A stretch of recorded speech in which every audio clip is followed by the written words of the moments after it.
So Laurie Bassi, author of Good Company, you've actually brought some really hard numbers to this very soft side training and development inside companies. Tell us a little bit about that. We've been at this for a long time, and the data continues to track that, as an investor, you want to invest in companies that are investing in their people. It's a powerful predictor of future performance.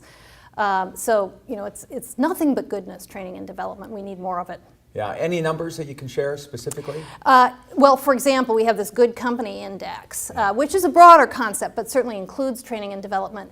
And we find that on that index, the companies that score highly outperform their direct competitors by about 15% per annum in the stock market. Now, amortize that over a few years, and that's the place to be as an investor. Yeah, 15% a year, you've doubled in 5 years. Right. I thought that was an interesting statistic too. You looked at the companies that had won the Fortune Best Place to Work, and what were the numbers over the S&P 500? Just complete total outperformance, particularly when you look at companies that have been in the Fortune Best Places to Work list for a couple of years as opposed to 1 year and out. Yes. But those firms that are consistently in, like 100% outperformance over the marketplace. So that's really what you want, companies that are consistently adhering to the people side of their business. Yeah. And so on the training and development, some of the other policies, layoffs, you mentioned Ultimate Software. Talk about that story. Well, ultimately, if you want the best efforts out of your people, you got to make some form of commitment to them. And certainly that's one of the reasons why training and development is so important. You're actually making a commitment to people's future earnings capacity and employability. And of course the other big commitment is to keep them on staff, so that layoffs often truly necessary, but they need to be a last resort as opposed to a first resort. Powerful form of commitment, sends a big message. Ultimate Software is an example that I gave. Announced a no layoff policy in the midst of the great downturn, the Great Recession. They took a hit in the market. It took them some time to recover from that, but they're just beating the competition fiercely now. Yeah, I saw a 50% return versus their competition. They had like a 200% return. Extraordinary. So, you come out of that crisis and the employees are loyal to you. Yeah, I was at a conference with them one day, just happened to be hanging out with their employees, and I went back and bought a bunch of stock that night. They're such fiercely loyal people.